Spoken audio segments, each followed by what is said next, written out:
So we're going to introduce Ryan and his boys, and uh, and we really appreciate Ryan and Heidi being here today. I know Ryan, just to let you know, he's a high school principal in Weyburn, so he's has a very responsible job, and Heidi's a very responsible girl too. I know. I forget what you work at.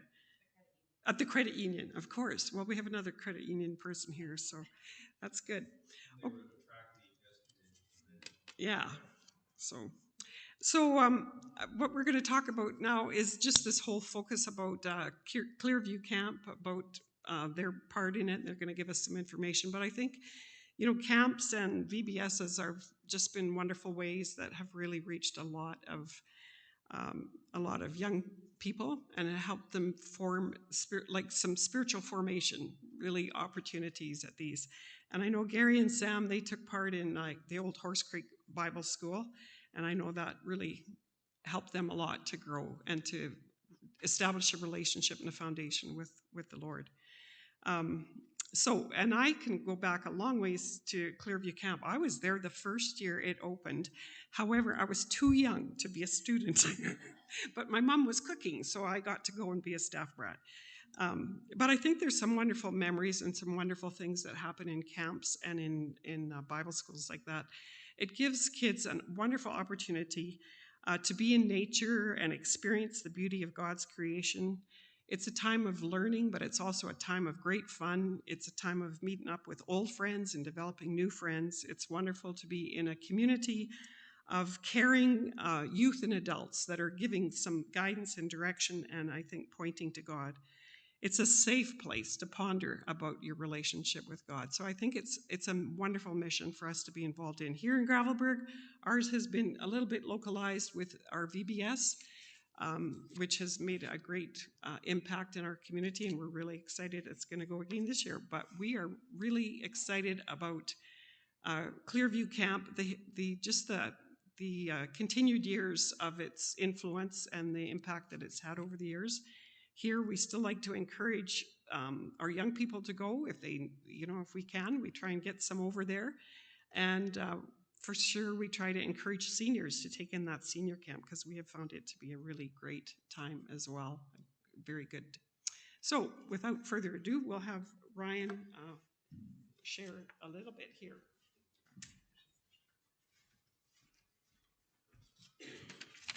Thanks, Laura. Okay, so I'm Ryan Fowler. If you don't know me, I was born in Moose Jaw and have connections back here with the Bell side of my family, or connections to the Bell side, and connections to Gravelburg back when Gravelburg Youth Rally used to run and coming down.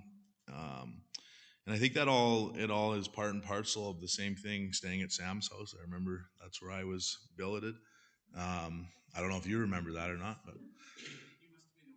I must have been. But 2 or 3 years there. But it all interweaves itself, and it's interesting how life kind of takes you in different directions. When I was in university, I got a chance to sit on the camp board, and have been there ever since. And part of my rationale for wanting to sit on the camp board was the influence the camp had over me as a young boy and growing up. I went to camp from as little as I could remember um, to still going every year as an adult.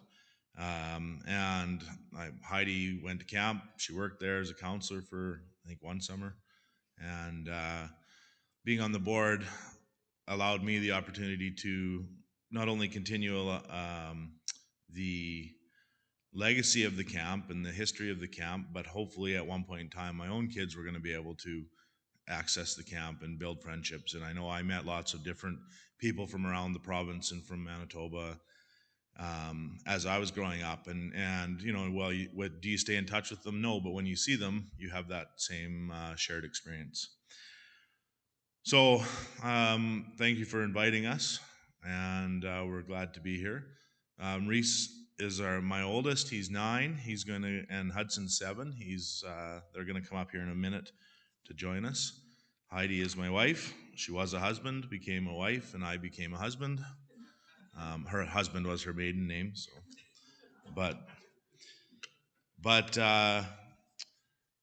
So we'll talk about. I'll let the boys share a little bit about what camp means to them, and I believe the first year of camp was 1961. Does that sound right? If you were there, yes.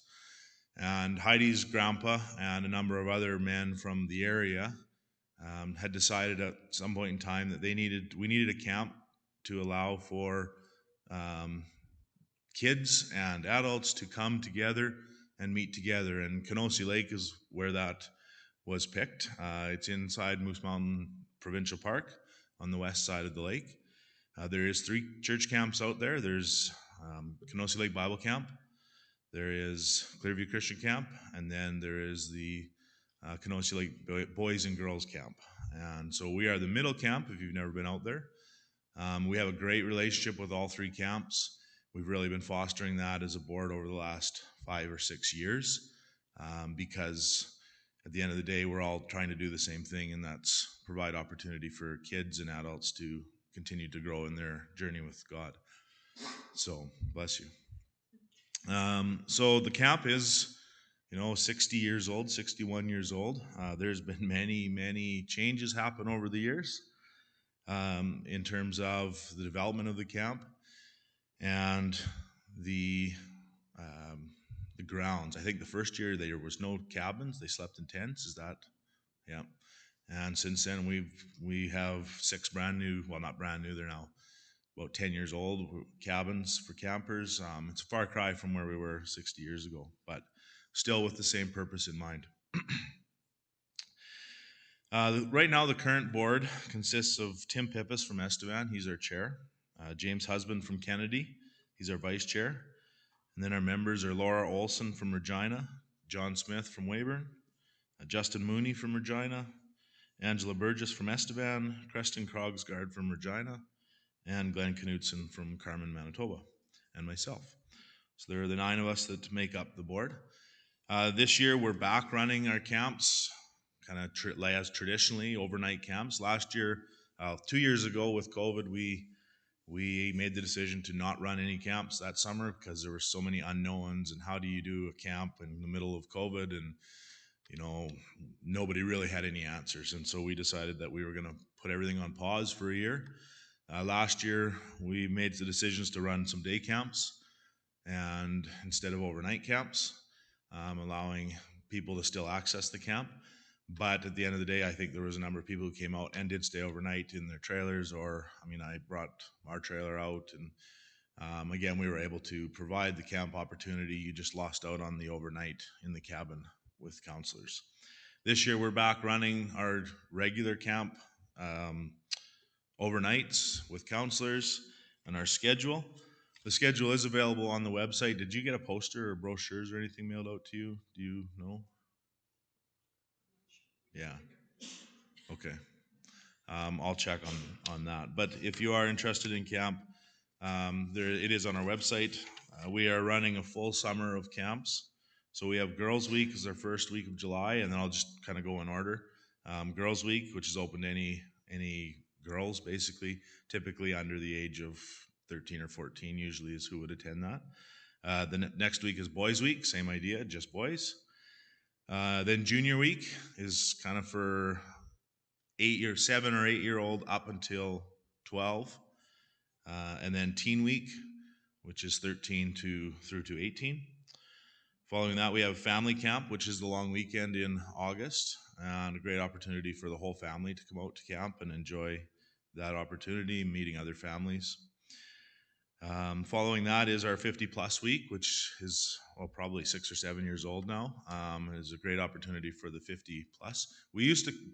John McMillan first called it Golden Ages, and I think everybody was offended who attended it because they decided 50-plus sounded much better. So, but 50-plus, you can stay at the camp, you can bring your trailer, or you can stay at the Kenosi Inn. We have all those different arrangements for those who want to come out for that week. Following that, Travis and Alicia Sass run a Faith, Friendship, and English week, which started out as like an EAL week, basically bringing out newcomers to really Regina and area, but it's kind of become a little bit Faith, Friendship, and English. So they're working on English language, very similar to some of the Let's Start Talking stuff that happens. We have a young adults weekend. So for that university age group, there's a weekend in August. Creative Arts Week is our newest week of camp, run by Glenn and Kim Knutson, and they do all sorts of different arts, and there's some different mediums: sewing, stitching, quilting. I've never been to it, painting, but those who have an art bend do enjoy that week. And then we wrap up the camp year with an All Nations Week. Again, started out as with Kevin Vance bringing out his youth um, from Regina, Gentle Road. Thank you. I had COVID about a month ago, and my brain is foggy sometimes. So, but they come out, and it's kind of growing. It's not just Kevin now. There's other people. That's why we termed it All Nations, and it's kind of a cool week for kids to. Some of those kids have never been out to a camp before, and so it's a really neat opportunity for them. So that's the summer plan for this year. I'm going to ask Reese and Hudson to come up, and they're going to share what camp means to them. Go on.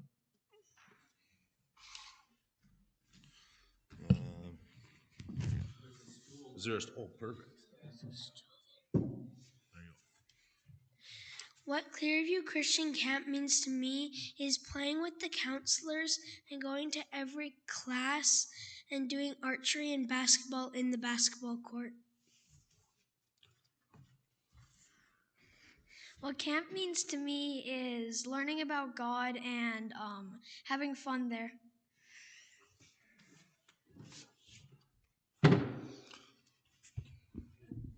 Perfect. You can see one is more talks more than the other one. That's okay. So it's been a pretty cool experience for me to be able to now have my own kids out at camp after the years and years of work, and same with Heidi. That's important to us. Aiden, do you want to click? I have a video, it's a short camp promotional video that is available on our website, but we're going to play it for you here.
So currently, we've spent the last 10 years developing cabins. We have 6 new camper cabins. About 20 years ago now, just about, we put up a new craft building or multi-purpose building, and continue to maintain the grounds. We've just purchased a new dock this year to replace the wood dock with chemical barrels that the provincial park didn't really like us using, if you can imagine. And so we've purchased a new dock that we're going to float this year, and hopefully that goes well. Continue to work around just the grounds in general, trying to upgrade and maintain all of the things that we currently have out at the camp. And over COVID, I put in we upgraded our electrical system, and I built a new shed, and we put in a 400 amp service to replace the 200 amp service. And long term, that the plan is for that 400 amp service to feed a new mess hall slash kitchen eating area. That is kind of the next big project. Now that is a major project. One of the park's requirements in order to build a major project is you have to have 120% of the budgeted amount in the bank in order before you dig, because they don't. The park, we lease the land from the park. We have a 99-year lease. But the last thing they want is a half-finished building and you run out of funds, and then what do they do with that? So right now we're still in the process of collecting. We did a drive last year to collect money so that we could access the remainder of the Western Christian College Legacy Fund money. So we were able to accomplish that, and so thanks to anybody who was donated to that, or the church if that was part of the budget. I don't recall, but Gravelbourg Church has always been a great supporter of camp financially and in terms of our operating budget. So the big plan or big project is a new mess hall. Hopefully we get that done at some point in time down the road, but it'll be a major undertaking. The current one still serves its purpose. However, it originally existed in North Weyburn, really close to where our house is right now, on the old Western Christian College campus. They cut the rafters all apart in half, loaded them on trailers, hauled them out to the camp, reassembled the rafters, and put a building up. So in that day, you could do that. Today, I don't think they would allow you to do that. So it has definitely served its purpose, and that's our next project. So yeah, we have 2 work days coming up this spring. June, I think it's 14th and 21st, I think, is the Saturdays. Something like that. I can double check that, but we'll have lots of painting projects usually every year. We're putting a couple new doors in some cabins to make the last 2 cabins that only have a front door into a double-sided cabin, so you can use front and back. And just general, I think we lost about half a dozen trees this winter. Fortunately, every year we lose trees, but every year they miss buildings. So most of the buildings, that's a good thing. Some of them be okay if a tree took them out, but we'll get there. Work days are, June 18th and 25th, if you have a free Saturday and wanted to come out to the camp. Lastly, financially, the camp is sitting in a good position right now, operationally, again, thanks to congregations and individuals who continue year over year to fund and provide funds to the camp. We have a capital budget or a capital account too, that again is going towards long-term towards that building. So in our operating account, there's right now about $100,000 sitting, so which would allow us to operate for a year without any campers. And so that gives us the ability to hire our counselors and do all those normal things that we would do regardless of how many kids we have registered. And so we're very fortunate and blessed to be able to do that and not worry about that right now. In our capital fund, there's approximately $250,000 plus we have a couple of investments that we've put some money into for a total of around $400,000 sitting there for capital. So again, we're always open to monthly donations or one-time donations. And again, Gravelbourg has been a great supporter, and I thank you for that, for those decisions and helping to keep the camp going. We do have a website. It's clearviewchristiancamp.ca. We're on Facebook. We have a YouTube channel. There's a few videos on there. We just started that, and then COVID hit, so we'll continue to grow that as well. But that kind of wraps up my summary of the camp. If there's any questions, I'd gladly answer them, or if not, I'll be around afterwards. All right. Well, thank you.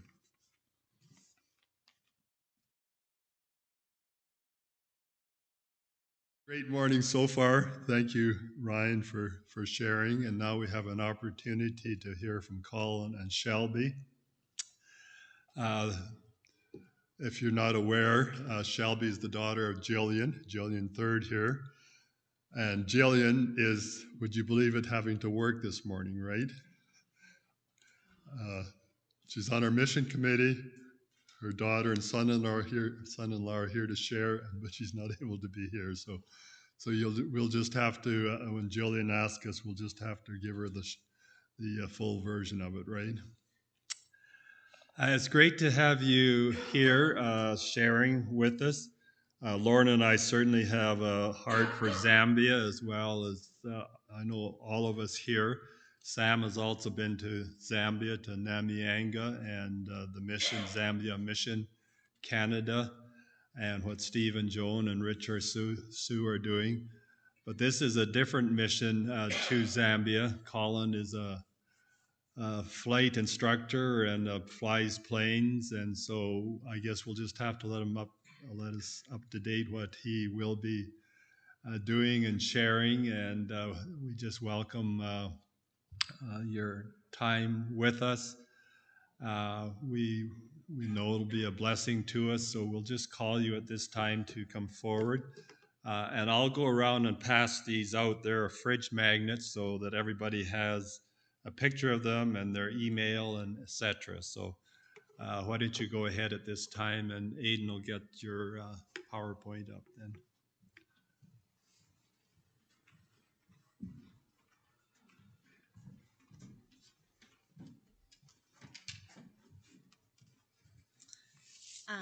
As Gary said, I'm Shelby, and my mom has attended this church since she moved to Gravelburg, and I came for like a year and a half when I lived here as well. We have a sign-up sheet if you have an email address and you would like to receive our newsletters. We try to send them out once a month, so I'll maybe put this over here, and then Gary can pass it around as well.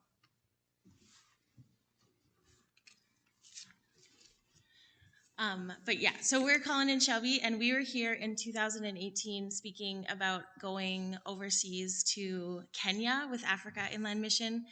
But due to some mental health stuff and some health stuff, and then COVID, that plan has changed. There's no longer a need in Kenya. So now we are pursuing work in Zambia after working at a flight school that prepares mission pilots.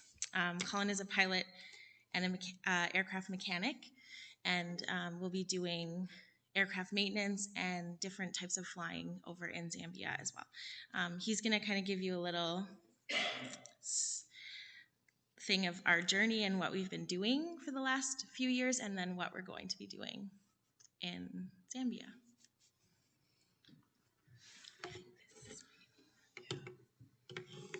Yeah, thanks again for having us. I like to tell a joke at the start, and Shelby's heard this joke 3 or 4 times, so she's going to roll her eyes. But how do you know a pilot is in the room?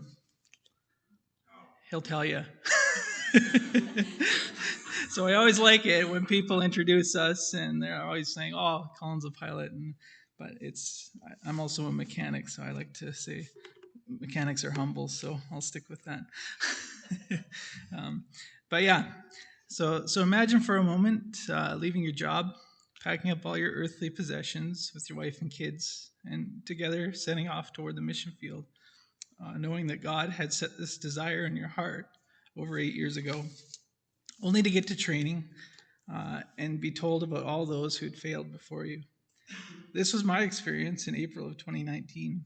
My wife Shelby and I had spent years prepping, paying off student loans, going through technical evaluations, raising prayer and financial support to get overseas to serve as a pilot mechanic with AMAIR. It was at the pre-field orientation in April of 2019 that I hit a wall. We were halfway through the training, and one day before a flight, there was major brain fog. I had pushed for so long, doing so much, that finally my body and brain said no more. After meeting with a couple of counselors, it was confirmed that I was in major burnout. It had stemmed from years of pushing through to a goal of being a missionary pilot. Years of pushing through and trying to do things on my own. Oftentimes relying on my own strength, willpower, skills, and not seeking and abiding in Christ. Instead, I was focused on this dream to fly for AMAIR, and that's truly what became my God. Oftentimes, God will bring us to the end of ourselves, and by His grace, allow us to fail. But there's one thing I've learned and it's that God will not allow us to fail alone.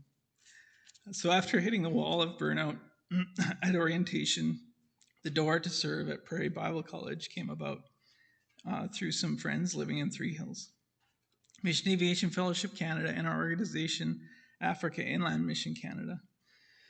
So our family moved to Three Hills, where for the last almost 3 years now, I've had the privilege of serving alongside fellow supported missionaries at Prairie's aviation program called Prairie Aviation Training Center. So I'd like to share just a little bit about the ministry of Prairie Aviation Training Center now, what the place we've been serving for almost 3 years now. So at Prairie Aviation Training Center, I worked 2 different kind of jobs there. I was flight instructing part-time, and then they also needed help in the maintenance side of things. So I was also able to help on the maintenance side as well. So Prairie Aviation Training Center is an aviation training center, but we have a focus on training up mission aviation pilots, people who have a heart for missions, whether that be going overseas and doing mission flying overseas, or even entering into the airline industry, things like that. So it was a real pleasure. I did all my training at Prairie. That's how we knew about them back in 2009. And it's associated with Prairie Bible College. So they do a year of Bible training, and then the second year we get them out at the airport and we get to teach them how to fly, which is really fun and amazing. So this is kind of a picture of out at the airport, just a normal day. The students would go through ground school, so that's all the stuff they learn on the ground, all the theory stuff to be able to learn how to fly the airplane safely. I got an opportunity to do some night ratings, so I was teaching some of the students to do some night flying. So that was pretty amazing. This is a picture of Edmonton on one of the flights there at night, so you can see all the nice lights. We also have chapel out there every Monday and Friday. We do chapel with the students, and so this is our director Dallas, who's leading chapel. We also have all these chairs on the back wall filled with students. No one ever wants to sit in the front row. It's much like church, I think. It's a real pleasure to get to know these students, not just who they are, but also a little bit of their backgrounds, hear their testimonies, and be able to just share with them on day-to-day life. It's pretty awesome. There's a lot of mission aviation pilots who've been out on the field as well, and so they're able to share with the students who are there a little bit about their experience and with that missions focus and what they've experienced out on the mission field overseas. So that's pretty neat as well for the students. But ultimately, my favorite part is the relational aspect with the students. Something I'm gonna miss a little bit as we go overseas to serve. But this is one of my students. He is from Hong Kong. His name's Ken, and so I saw him all the way through to his first solo and almost through to his PPL. He ended up switching to another instructor and got his PPL license at the end there. And now he's just graduated the program, which is pretty awesome. So that's a picture of that. And then we also have a little bit of fun when they do their first solo. They get the baptism. so you can see there, we get to douse them with a bucket of water. It's the funnest is when it's minus 15, minus 20 in winter, and you get to do that. But so on the other side of things, I was also able to be a part of the maintenance team and help with maintenance. So keeping the aircraft in good working order to be able to provide the students safe aircraft to fly and learn in. So this is one of the brand new planes that we got recently. It's supported through Mission Aviation Fellowship Canada. So they were able to purchase the plane through supporters and they leased it back to the school for $1, which is pretty amazing. So it's a tail dragger, so it gives students a little more experience on stick and rudder skills and things like that. So that's a real blessing to be able to get that plane. It's the newest plane that the school has ever seen. Most of them are 1970s. This was a 2022. so so it's pretty huge blessing for the students there. But again, a lot of the work keeping the aircraft safe. Again, it's the real special thing for me was working with the crew of people there on the maintenance team. Um, this is the maintenance team here, minus a couple. But these are the one guy in the background on the back left. He's a helicopter pilot. He was helping us. He's just volunteering for a helicopter mechanic. He was volunteering for a couple weeks, which was, we were glad to have him. The other two in the plane there, they're apprentices. So I get to work with them over the last few years. It was amazing to see them develop and learn. And yeah, it was really awesome experience to come alongside them and teach them as far as maintenance goes as well on the aircraft. So.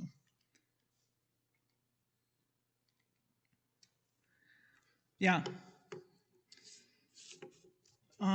So during our time at Prairie and PATC, God has brought us much healing. And in the aftermath of burnout and feelings of failure, God spoke to me a lot through Matthew 14:22-33. So immediately he made the disciples get into the boat and go ahead of him to the other side while he sent the crowds away. After he had sent the crowds away, he went up on the mountain by himself to pray. And when it was evening, he was there alone. But the boat was already a long distance from the land, battered by the waves, for the wind was contrary. And in the fourth watch of the night, he came to them walking on the sea. When the disciples saw him walking on the sea, they were terrified and said, "It is a ghost," and they cried out in fear. But immediately Jesus spoke to them, saying, "Take courage, it is I. Do not be afraid." Peter said to him, "Lord, if it is you, command me to come to you on the water." And he said, "Come." And Peter got out of the boat and walked on the water and came toward Jesus. But seeing the wind, he became frightened, and beginning to sink, he cried out, "Lord, save me." Immediately Jesus stretched out his hand and took hold of him and said to him, "You of little faith, why did you doubt?" When they got into the boat, the wind stopped, and those who were in the boat worshipped him, saying, "You are certainly God's Son." So there's so many things that the Lord taught me through this passage, and I found myself coming back to it again and again over the last couple of years. And in this verse, there are times when the disciples rely on their own skills and abilities, and times when the disciples' fears are answered with courage from Jesus. Then later in the verses 28 to 29, something amazing happened. Peter shows immense trust in the Lord. One thing to note here is that it's not a blind leap over the edge of the boat. Peter says, "Only if you think it's a good idea, Lord." Many times I've followed down a path without first taking the time to reach out to God and say, "Is this a good idea?" Courage needs to be accompanied by wisdom and discernment. Then the amazing thing happens. Jesus invites Peter to walk on water, and he does. However, it does not last long because of three words, as we see in the scripture. Seeing the wind. The wind was there all along, but when Peter takes his eyes off of Jesus and places them on the wind and the waves is when he began to sink. There are so many things in our lives that cause winds and waves. Sometimes they're man-made, such as painful relationships, judgments, rejection, war and violence, as we see in the Ukraine. But sometimes there are from things outside of us, like news of cancer, loss of a job, death in a family, or loss of a baby through miscarriage. So many painful, scary things that can sink us. Peter gets it right in his reaction to sinking as he cried out to his Savior standing in the waters with him, "Lord, save me." I imagine there was some urgency in his words here too. Jesus is always waiting for us to stop struggling and just say, "Lord, save me." Jesus responds to Peter's cry with the same urgency. Immediately, Jesus stretched out his hand and took hold of him.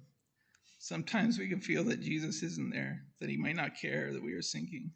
We cry out and there's silence, but he is present, walking on the waters with us, and it may just take time for him to do his work in us.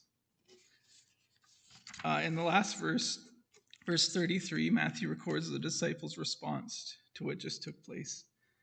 So, what was their response? In one word, worship. All other things just faded away, and they knelt to their knees in worship. God just wants a relationship with us, to walk with us, and for us to put our confidence in him. And when we see the power of his mighty hand at work, respond in reverence and worship. This doesn't mean our path will be easy. And like Peter, there are times of failure. But Jesus calls us to walk with him, to do those things that are too big for us. John Ortberg says it this way: we tend to seek a world of comfort. We try to construct manageable lives with some security and predictability to maintain illusion that we are in control. Then God passes us by and shakes everything up. The call to get out of the boat involves crisis, opportunity, often failure, generally fear, sometimes suffering, and always a calling to a task that is too big for us. But there is no other way to grow faith and partner with God.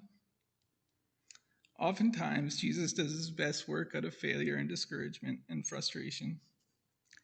After seeing the door to AIM close for us through many different reasons, we thought maybe we'll just settle down into our life in Three Hills and Prairie and serving in the ministry with the students, and this will be it.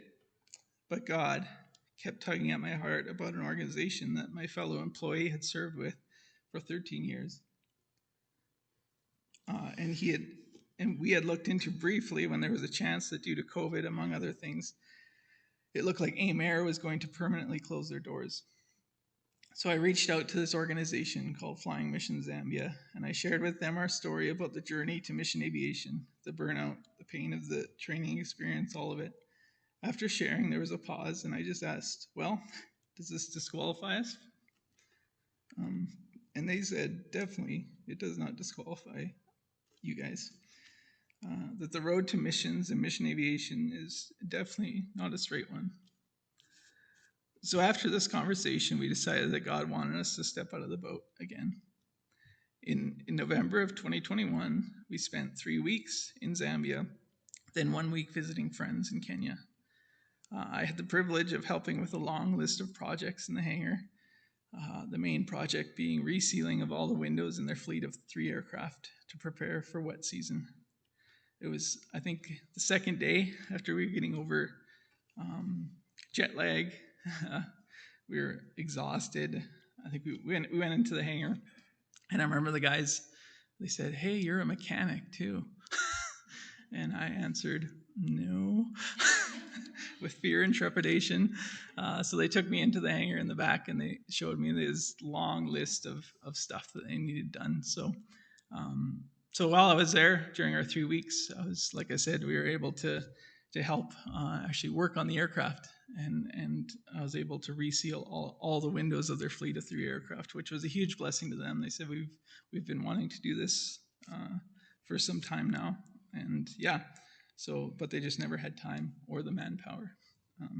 So that was a real blessing to be able to to do that and prepare the planes for them. So our time in Zambia was really an incredible time to see the operations of Flying Mission Zambia and meet the team there face to face. And Shelby will share a little bit more about our time in Zambia. So when we were in Zambia for 3 weeks, we got to meet their entire team. They currently have 3 aircraft. They fly 2 Cessna 206s and 1 Cessna 210.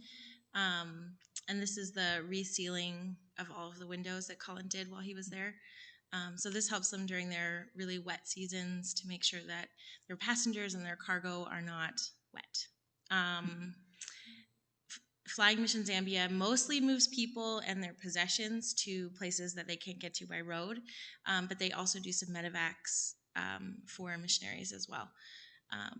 And an example of why flying is much better than driving. So the road system there, Zambia is about the same size, like the same footprint as Alberta.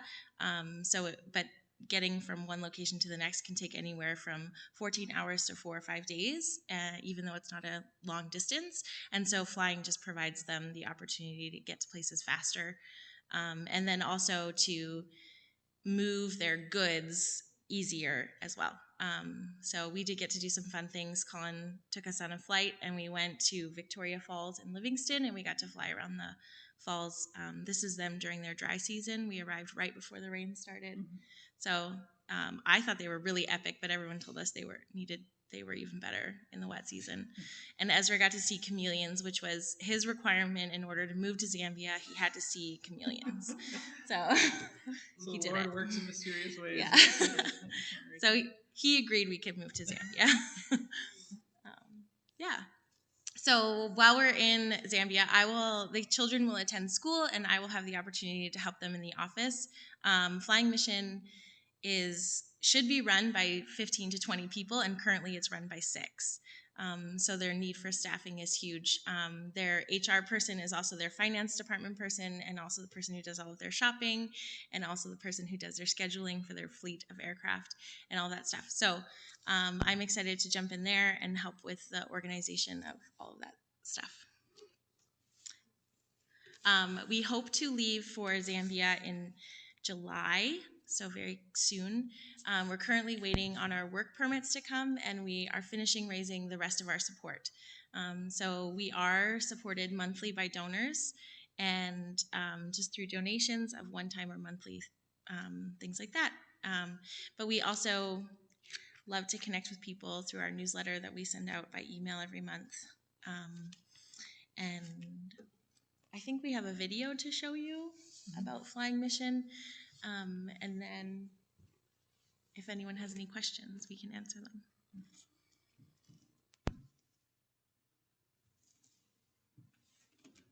If you just hit enter, I think it should play.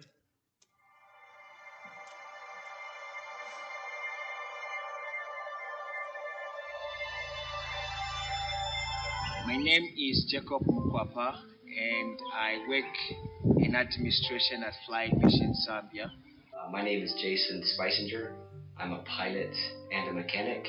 My name is Mark Grattan. I came here from Northern Ireland with my family. My name is Lucas Schmidt. I moved to Zambia with my family just recently.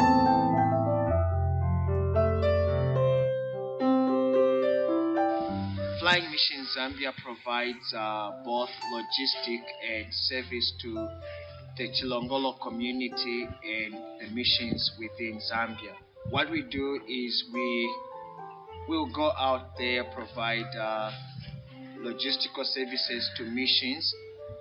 Flying Mission Zambia is a support for the evangelical community, for development organizations, but first and foremost for the local church and many other missions.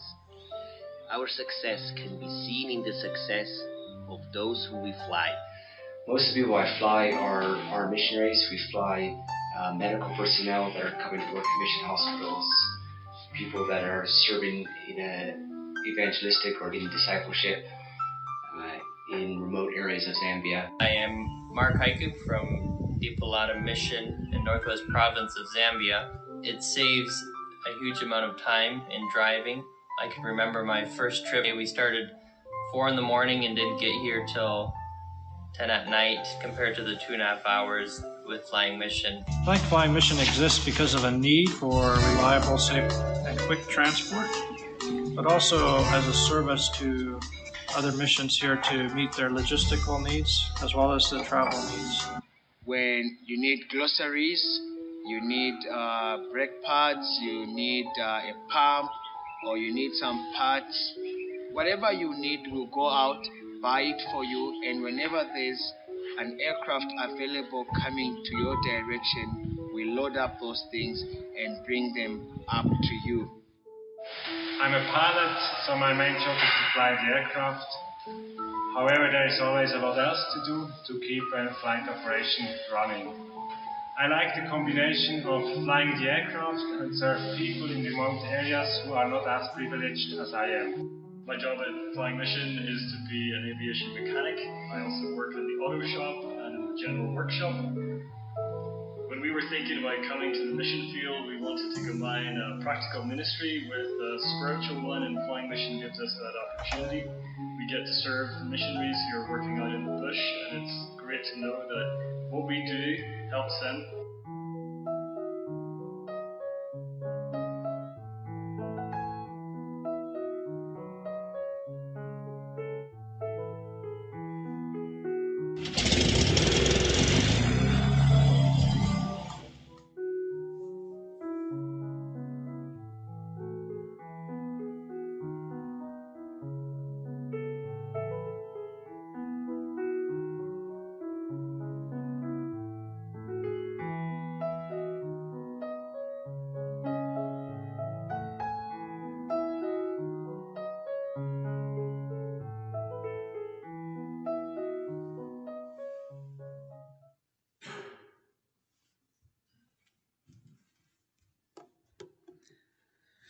Yeah, so that's a little picture of the Ministry of Flying Mission Zambia. They are one of the only mission aviation organizations in Zambia. There are some private operators that operate, but they can't use their services for outside people because they're registered under private operations. So they're the only commercial mission aviation operation in Zambia. And so they offer their services to a wide variety of mission services. The biggest one they fly for is SIM, serving in missions. They have a lot of mission bases all over Zambia. So we're flying all over the country. Staying within the country, but all over the country, serving the missionaries with the use of the airplane. And like you heard in the video, it takes the 210 2 hours to get all the way across Zambia, and it could be a day and a half drive, traveling on rough roads, really some rough areas. So it makes a huge difference for the missionaries who are there, and also keeping them there also as well, as a support to them. Bringing out the things they need and things like that. So, yeah. So we would love to answer any questions. If you guys have any questions. Yeah. We've got a few moments for some questions. Any questions with Colin and Shelby? You said you're raising money to go. And where are you on that? Yeah, so we previously we had raised support. So all of our one-time support is still there waiting for us. We don't need that. Our biggest need right now is we're about $1,500 short monthly support.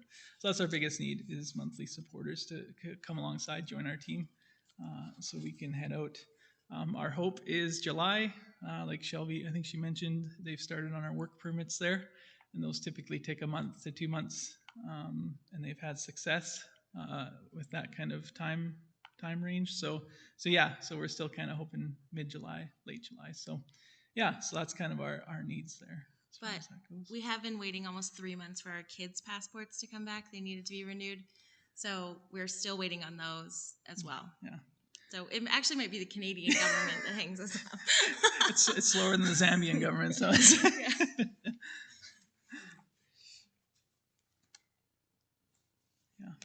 Any of us come over to Zambia, will you fly us over Victoria Falls? Oh, for sure. Yeah. We'll give you a good deal too. we got an opportunity. It was neat that you sent that email about Namwianja. So, yeah, it was pretty neat. The town that they're in, we flew right over that town, going from the strip with Flying Mission Zambia to Livingston. So we got to see it from the air, which is pretty neat. So and it, yeah, for sure. It's like I said, FMZ is they're not fixed on one organization. They're there to help a large array of mission organizations in Zambia, because we're all there for the same reason, right? So that'd be kind of neat to see that. But yeah, for sure. So there are lots of different opportunities. The mechanic that you saw from Northern Ireland, his wife is an optometrist, and so they every 6 to 8 weeks make a flight out to another base where they run eye clinics, and then the husband will help install solar panels or fix cars or motorbikes or whatever he can find, and then she runs the eye clinics, and they'll often bring people back for cataract surgery and then take them back. So there's lots of different things that you can do too.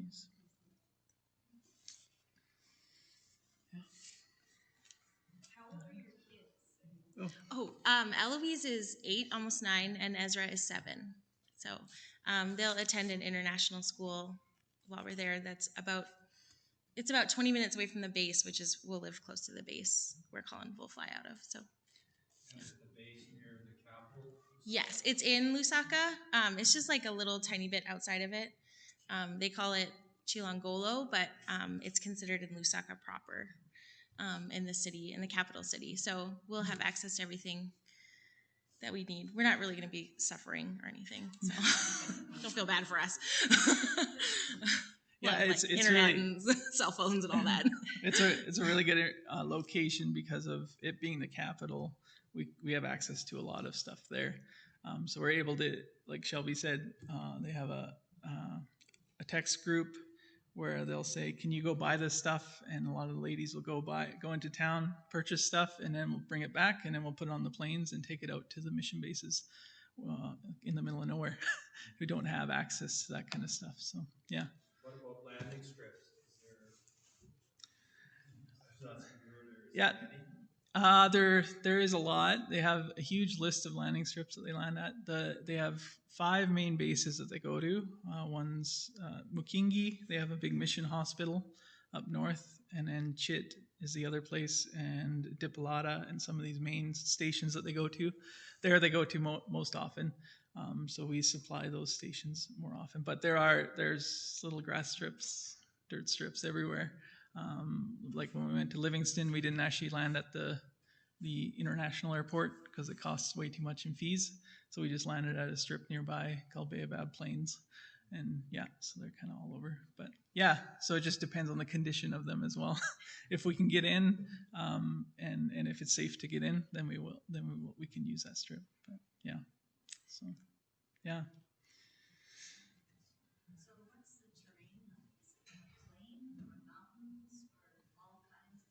It's very flat. It's very much like here, like Three Hills, where we are too. Just prairies. There's not a lot of hills. It's mostly just flat. There's not a ton of trees or anything either. In the dry season, it's really brown, and in the wet season, it's very lush and green. So it's quite simple flying in the sense that there's not a lot of mountains, and the weather doesn't change quite as drastically as it does with the shifts with the winds through the mountains and stuff. Mm-hmm. I also am really saying stuff about flying that I shouldn't be because I don't know anything about flying. You know. Yeah, it's a lot of lot of like here in the north east, I guess it'd be. There's some hills and stuff. Shelby grew up around in Okotoks, so she's a mountain snob, right in the Rocky Mountains there. That they call them mountains in Zambia, but they're not mountains. But yeah, so just very kind of rolling hills, but mostly flat. And yeah, but yeah.